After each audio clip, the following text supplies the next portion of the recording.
There's a moment in life no parent is ever fully prepared for. Not when your children leave home. Not when they stop calling every day. Not even when the house becomes quieter than it used to be.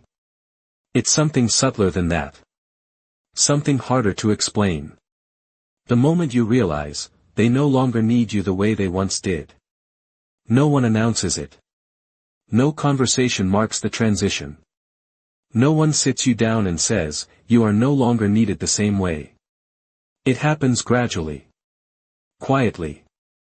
In small, almost forgettable shifts that only begin to matter when you start noticing the pattern beneath them.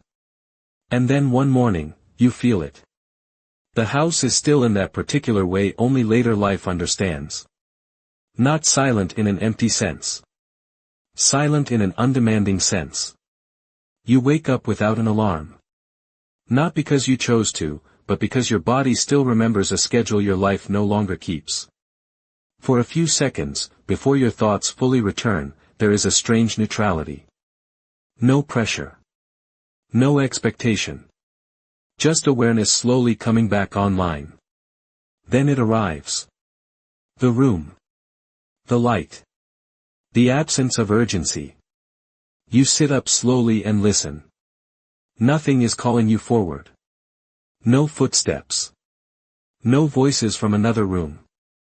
No questions waiting for your answer. Just stillness.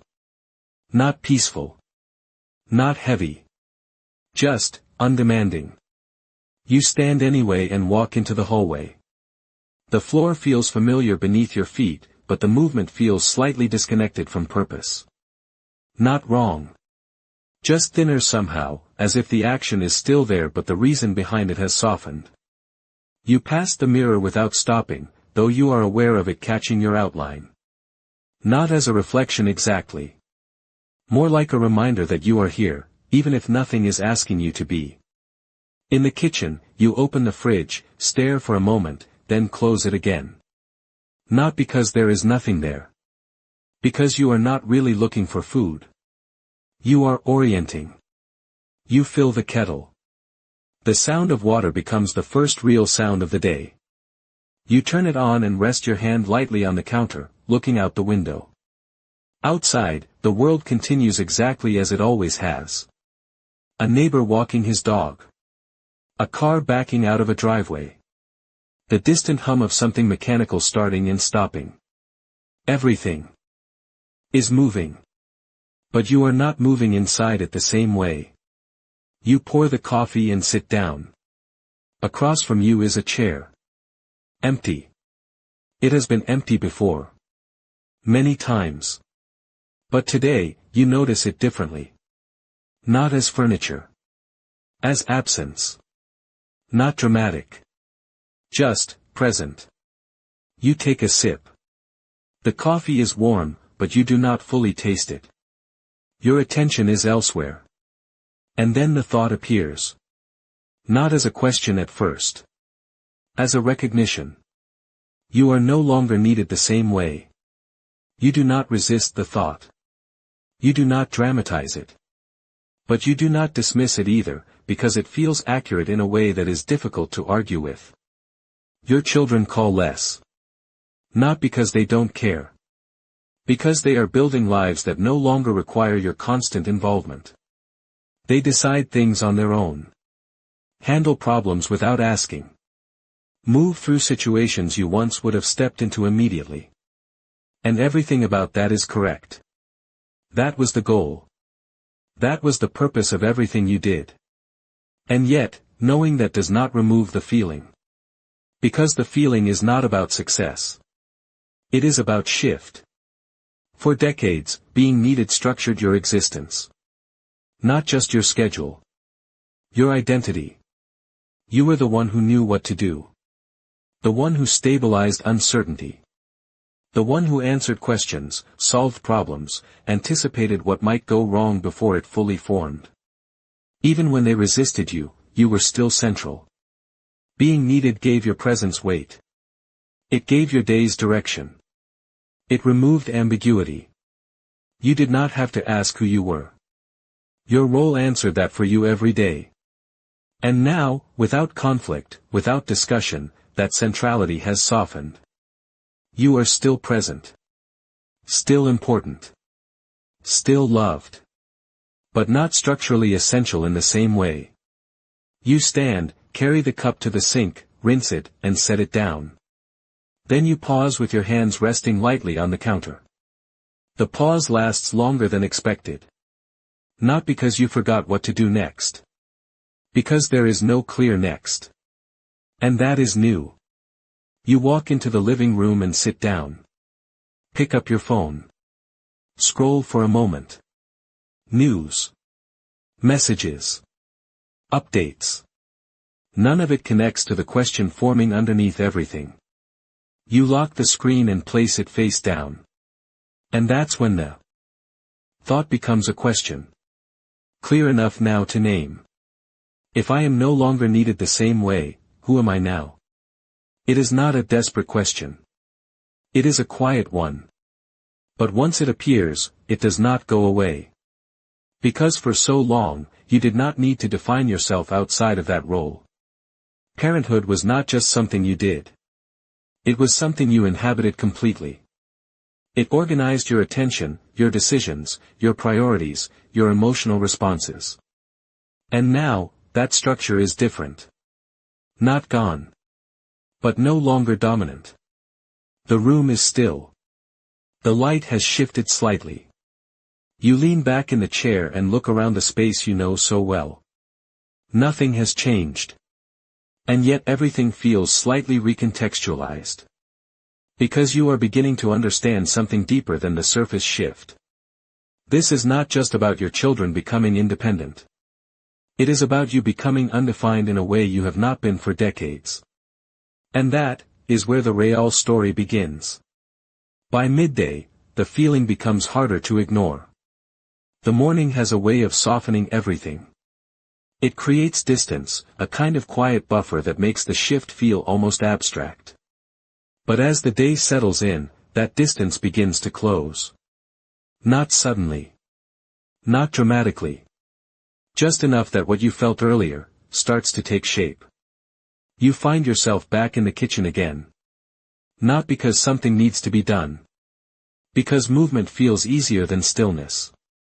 You pick up a cup that is already clean and rinse it anyway. Dry your hands slowly. Open a cabinet, stare for a second, then close it without taking anything out. The motions are familiar. The sequence is familiar. But the reason behind them feels thinner than it used to. And that is when you begin to notice it more clearly. For years, movement and purpose were inseparable. You moved because something needed to be handled. You decided because someone depended on the outcome. You acted because there was always a consequence attached to doing nothing. There was no gap between action and meaning. Everything connected. And that connection gave your days weight. It gave your presence direction. It made your life feel anchored. Now, that anchor is lighter. Not gone. But no longer constant. You stand at the sink, looking out the window again. The same view. The same street. The same slow movement of the world continuing without interruption. And a thought begins to settle more firmly than before. Being needed was never just a responsibility.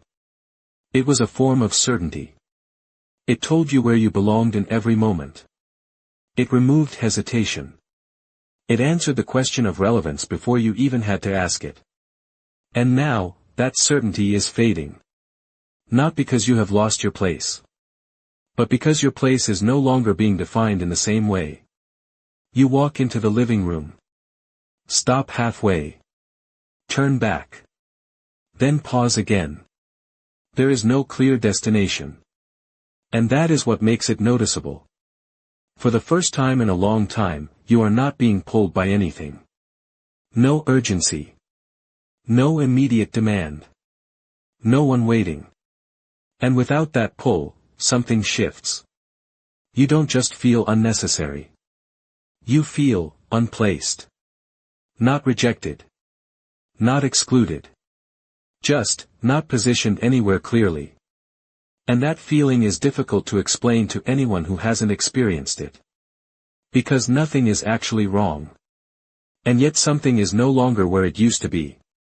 You sit down slowly and lean back, letting the stillness stay instead of immediately trying to fill it. And this is where most people get it wrong. They think the discomfort means something is missing. That something has been taken away. That they have lost their purpose. But that is not exactly what is happening. What is happening is more precise than that. Purpose used to be automatic. It was embedded in your role. You woke up and already knew what the day required of you. You didn't have to search for meaning. It was built into the structure of your life. Wake up. Provide. Solve. Support. Repeat. There was no need to question it. But now, meaning is no longer assigned. It has to be chosen. And that is a very different kind of responsibility. You pick up your phone again and scroll, not really seeing anything. News, messages, small updates from people living their own lives. None of it requires you. None of it pulls you in the way it used to. You stop at your child's name. Your thumb pauses above the screen. You consider calling. Then you hesitate. Not because you shouldn't. Because you don't want to interrupt a life that no longer revolves around you. That realization lands quietly. But it lands. Deep. You lower the phone and place it face down, this time more deliberately. Because you are beginning to understand something that is difficult to admit. The instinct to reach out is not always about connection. Sometimes, it is about re-establishing your role. And that distinction matters. And this is the part no one prepares you for. Not the silence. Not the distance. But the feeling that your life is no longer organized around you. There is a quiet tension here that deserves honesty. Many parents, when faced with this shift, do not step back. They lean in. They offer advice faster. Check in more often. Insert themselves into moments that no longer require them. Not because they are controlling. Because they are trying to remain defined. Because being needed has been their way of existing for so long that its absence feels like a kind of disappearance. But that response creates friction. Not because the intention is wrong. Because the timing is. You sit there and let that settle without immediately reacting to it. It is uncomfortable. But it is precise. This stage of life is not asking you to disappear. It is asking you to reposition. And repositioning means letting go of the version of yourself that was defined by constant involvement. That is not easy. Because involvement felt like care. It felt like love. It felt like presence. But beneath that, there is another layer. Control. Not harsh. Not obvious. Subtle. Familiar. Almost invisible. The need to guide. To influence. To remain central in the story. And now, that centrality is no longer required. You stand and walk into another room. The air feels slightly cooler there. You look at something on a shelf, adjust it, step back, and then realize it didn't need adjusting at all. And suddenly, that small moment becomes more revealing than expected. For years, you adjusted things because they needed to be adjusted. Now, sometimes you adjust things because you don't know what else to do with your attention. That realization doesn't hit hard. It settles. Quietly. But once it settles, it changes how you see yourself. You are not just experiencing a shift in your children's lives. You are experiencing a shift in how your life organizes itself. And that requires something deeper than reaction. It requires awareness. You return to the chair and sit again. This time more still. Less movement. Less attempt to fill the space. And in that stillness, something becomes clearer. This is not about losing purpose. It is about losing automatic purpose. The kind that was assigned to you by role and responsibility. What remains is something different. Something quieter. Something that has to be chosen. And that is where the discomfort comes from. Not absence. Freedom. But freedom without structure can feel like uncertainty, if you are not used to defining yourself from within. You sit there longer now. Not trying to fix it. Not trying to escape it. Just staying with it long enough to understand what is actually changing. Because once you see it clearly, you realize something important. You are not becoming less necessary. You are becoming less defined by necessity. And that means, for the first time in decades, you have to decide who you are without being needed.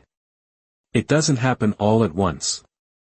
There is no single moment where you suddenly lose yourself. It happens gradually, quietly, in ways that are easy to ignore, until they are no longer ignorable. At first, it's just a feeling. Subtle. Difficult to explain. Something slightly off, in a way that no one else would notice. You move through your day. Sit in the same places. Touch the same objects. Follow the same routines. But something doesn't connect the way it used to. The actions are still there. The structure is still there. But the sense of being inside it has shifted. And then one day, without planning to, you notice it more clearly. You pass a mirror. Not intentionally. Just in passing. You've done it thousands of times before without stopping, without thinking, without questioning. But this time, something makes you slow down. Not a thought. A hesitation. You take a step back. Look again. For a second, everything appears normal. Your face. Your posture.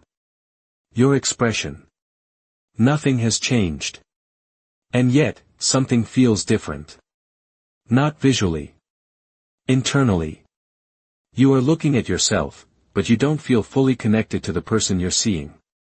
And that feeling doesn't come from confusion. It comes from absence. Something that used to be there, is no longer as solid. For most of your life, you never had to think about this. You didn't wake up asking whether you felt like yourself. You just moved. Worked. Solved. Responded. And in that movement, identity took care of itself. Your roles reinforced you. Your responsibilities stabilized you. The world kept reflecting you back to yourself, over and over again. So you never had to stop long enough to question it. But now, the structure has quieted. The roles have softened. The reinforcement is no longer constant. And for the first time in a long time, you are left alone with yourself. Not physically. Internally. You stay there a little longer than usual. Not because you are trying to understand. Because something in you recognizes that this moment matters. The light in the room shifts slightly. The reflection changes with it. And for a brief second, you don't see yourself as a role. You see yourself, without context. And that is where the discomfort begins to deepen. Because identity was never only internal. It was supported. Reflected. Stabilized by everything around you. Your work. Your responsibilities. Your place in other people's lives. And when those reflections weaken, identity doesn't disappear. It blurs. That is why the mirror feels different now. You still recognize your face. But you don't feel the same certainty behind that recognition. You are seeing the same person, without the same reinforcement. And without that reinforcement, something becomes visible that you have not had to face in decades. Maybe the version of you that felt solid, was not only built by who you were, but by what life kept asking from you. Now the asking has changed. The pressure has softened. The confirmation is weaker. And suddenly, even your own reflection can feel slightly unfamiliar. You look a little longer. Not searching. Not judging. Just, noticing. And this is where most people turn away. They distract themselves. Reach for something. Move. Do anything that restores the feeling of being inside a role again. Because what is happening here is not comfortable. You are no longer being automatically defined. And that creates a gap. A space between who you were and who you are becoming. And inside that space, there is no immediate answer. Only a question. Who am I, when no role is answering that for me? That question doesn't arrive loudly. It arrives quietly. But once it appears, it does not leave. You can ignore it. You can delay it. But you cannot unsee it. Because now you have noticed something fundamental. For years, you didn't need to be someone. You needed to function. And functioning created identity. Now, function is no longer enough. And identity no longer forms automatically. And this is the part most people don't expect. You don't just feel unnecessary. You feel unfamiliar, to yourself. That realization doesn't break you. But it destabilizes something you didn't know could move. You step a little closer to the mirror. Not to see more clearly. To feel something return. But nothing immediate comes. No sudden recognition. No emotional clarity. Just awareness. And that absence is what stays with you. Because you begin to understand something quietly, but with precision. You have been living as a version of yourself that was constantly reinforced. And now, you are being asked to exist without that reinforcement. And that is something most people have never practiced. Not in decades. So you don't rush it. You don't force meaning into it. You just remain there, a little longer than feels natural. Long enough to let the moment settle. This is not confusion. This is exposure. The moment where the version of you that was supported externally, no longer feels complete internally. And once you reach that moment, you cannot go back. Because now the question is real. Not abstract. Not theoretical. Personal. Who am I, if I am no longer needed the way I used to be? And that question is not the end of something. It is the beginning of everything that comes next. What makes this stage of life difficult is not just the change itself. It's what the change begins to reveal.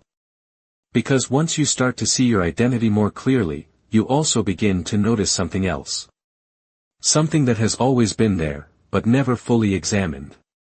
The nature of your attachment. For years, your role as a parent felt simple. You were there to support. To guide. To protect. To be present. And all of that was real. None of it was false. But it was not the entire picture. Because underneath that, there was another layer. Quiet. Subtle. Easy to overlook. The connection between love and being needed. Not completely. But enough that when the need begins to fade, something inside you responds. You don't notice it immediately. It doesn't appear as a clear thought. It shows up as a feeling. A slight discomfort when they don't ask.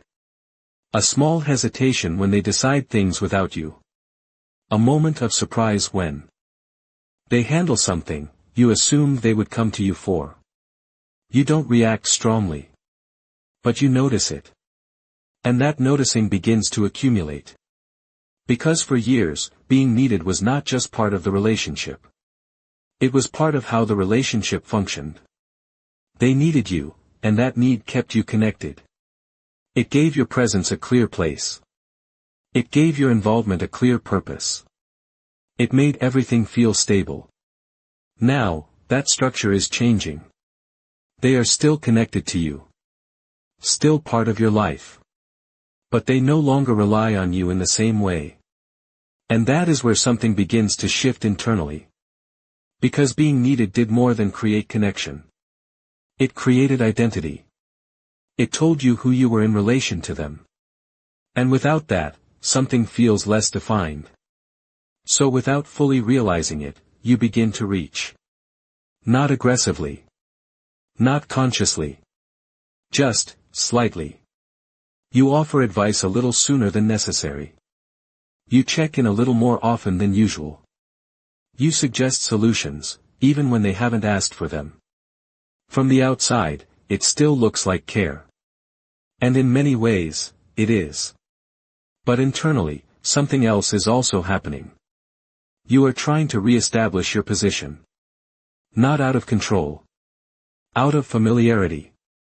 Because that position has been your way of existing for so long, that its absence feels like something important has been removed. And this is where the line becomes difficult to see. Because nothing about your intention feels wrong. You are not trying to dominate.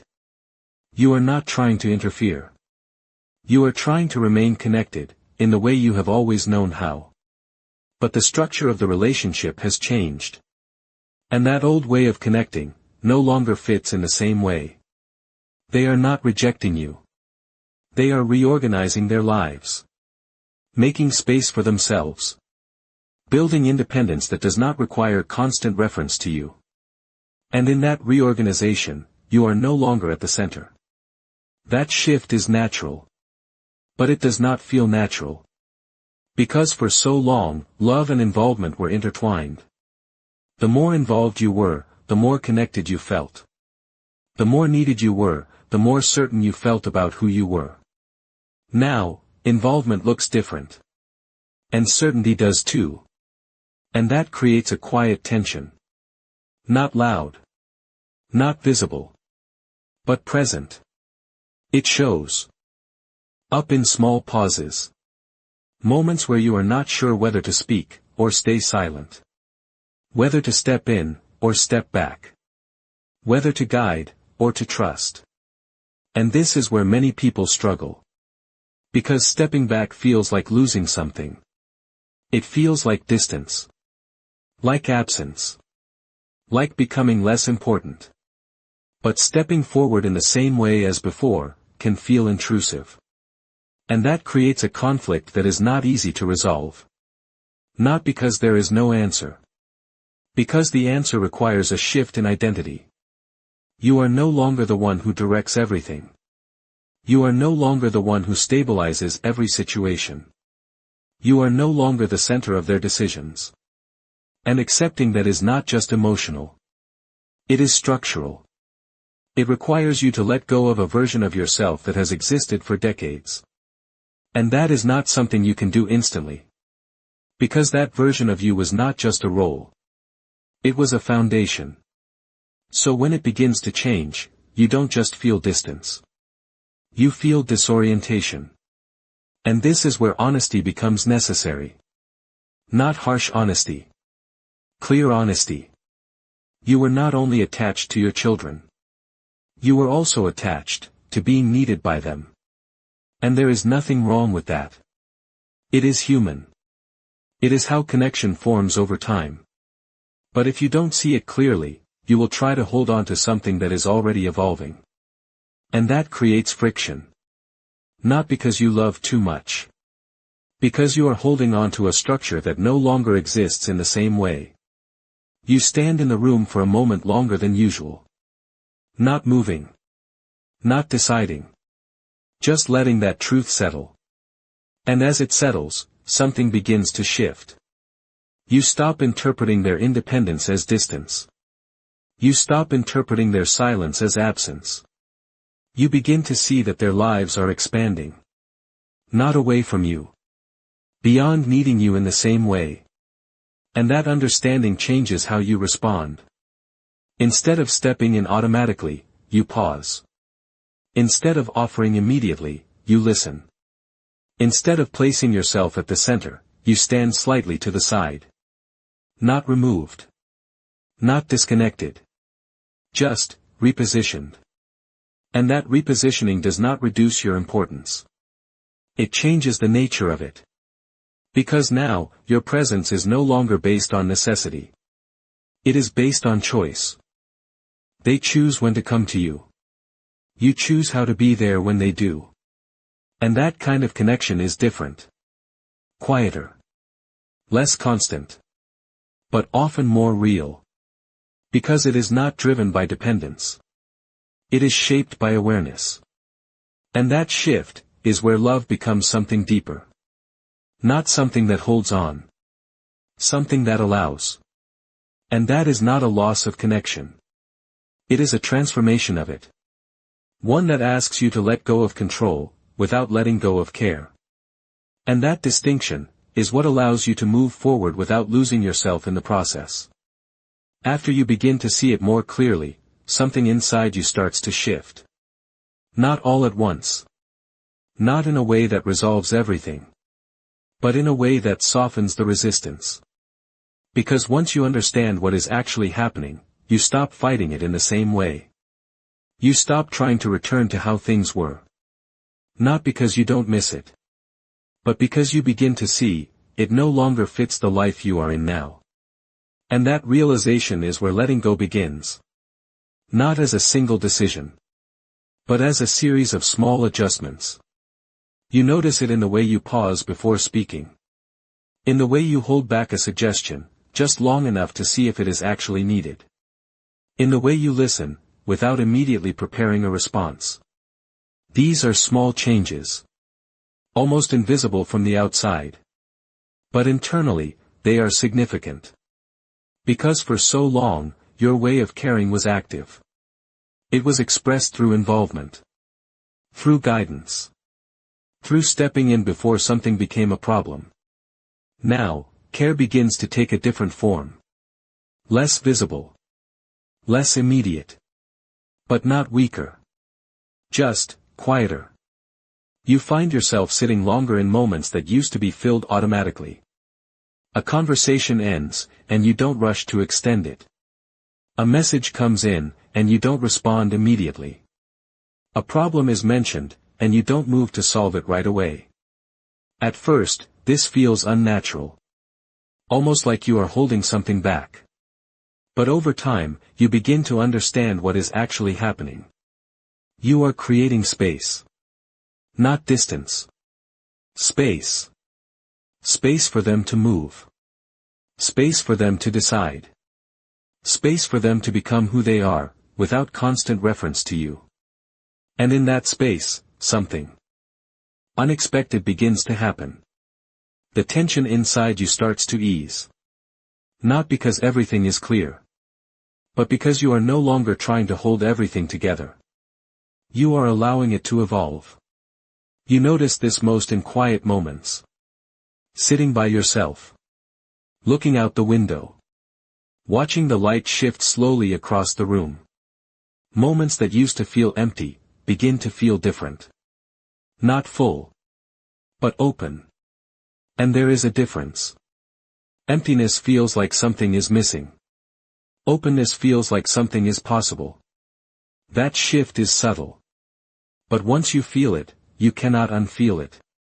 Because you begin to realize that your life is no longer being structured by necessity. It is being shaped by attention. Where you place your attention now, begins to matter in a different way. Not because something needs to be done. But because you are choosing what to engage with. And that is unfamiliar at first. Because for so long, your attention was directed outward. Toward what needed you. Toward what required your response. Toward what depended on your presence. Now, your attention has space to turn inward. Not in a self-focused way. In an aware way. You begin to notice things you didn't have time to notice before. The rhythm of your own thoughts when they are not interrupted. The way your mood shifts throughout the day. The quiet satisfaction of doing something, simply because you chose to do it. Not because it was necessary. These are small experiences. But they begin to form something new. Not a replacement for who you were. But an extension of it. Because you are not losing yourself. You are expanding beyond a version of yourself that was tied to a single role. And that expansion takes time to feel stable. There are still moments where the old instinct returns. Moments where you want to step in. To guide. To correct. To take control. And sometimes, you will. That doesn't mean you've failed. It means you are adjusting. Because this is not about becoming distant. It is not about removing yourself from their lives. It is about finding a different position within them. One that does not depend on being central. But remains meaningful. And that requires trust. Trust in them. That they are capable of handling their own lives. That they can move forward without constant guidance. And trust in yourself. That your value was never limited to how much you were needed. You begin to feel that more clearly over time. Not as an idea. As an experience. You are still relevant. Still important. Still present. But your presence is no longer defined by urgency. It is defined by intention. And that changes how you show up. When you speak, it carries more weight. Because it is not constant. When you are there, it matters. Because it is not assumed. And that creates a different kind of connection. One that is not built on dependence. But on awareness. And that awareness begins to change how you see yourself. You are no longer only the person who responds. You begin to notice who you are, when you are not responding to anything. Your thoughts. Your interests. Your way of experiencing the world, outside of being needed. At first, that may feel unfamiliar. But slowly, it becomes grounding. Because you are no longer relying on external demand to define your existence. You are beginning to define it from within. And that is not a loss of identity. It is the beginning of a more complete one. At some point, you stop trying to go back. Not because you forget who you were. Not because it no longer matters. But because you begin to see something more clearly. That version of you belonged to a different structure. A different rhythm. A different kind of necessity.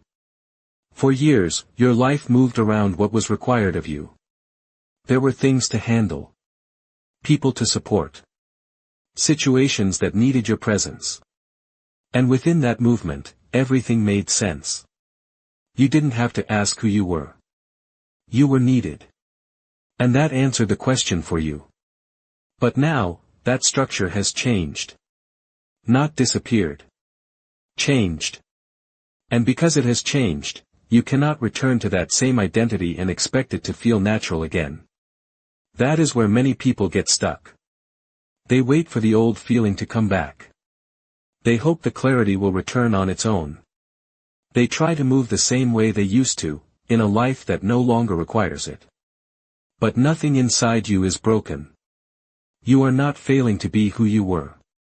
You are being asked to become someone else. And that process is quieter. Less defined. Less reinforced. There is no structure telling you what matters. Now. No urgency organizing your time. No constant demand shaping your identity. There is space. And space can feel uncomfortable, if you are not used to living inside it. But that space is not empty. It is open. Open for something that has not been fully formed yet. A version of you that is not built on being needed, but on being present. Present in your own life. Present in your own experience. Present in ways that are not defined by responsibility alone. That kind of presence is easy to overlook. Because it does not announce itself. It does not prove itself. It does not demand attention. It simply exists, and waits. And over time, you begin to notice it. In small moments. Sitting without needing to rush. Walking without needing to arrive somewhere quickly. Doing something, simply because you chose to do it. Not because it was required. And slowly, something begins to settle. Not the same certainty you had before. But a different kind. One that comes from understanding, rather than necessity. You begin to see that you are still here. Still capable. Still meaningful. But your place in the world is no longer defined by how much you are needed. It is defined by how you choose to be in it. And that changes everything. Because now, your life is not something you are reacting to. It is something you are shaping. Not through urgency. Through attention. Not through obligation. Through intention. And that shift is not a loss. It is an expansion. For the first time in a long time, you are not only who you have been for others. You are also who you are, for yourself. And that may feel unfamiliar. But it is not something to resist. It is something to grow into. So if you find yourself in that space, where things feel different, where you don't quite feel like the person you used to be, that does not mean something has gone wrong. It means something has opened. A space where identity is no longer given, but created. And that creation does not happen all at once. It unfolds. Slowly. Quietly. Through the way you choose to live, when nothing is demanding it from you. You are not going back. And that is not a failure. It is a transition. From a life where you were defined by what was needed, to a life where you define what matters. And that transition may not feel clear at first. But in time, it becomes something you understand. And eventually, something you fully inhabit.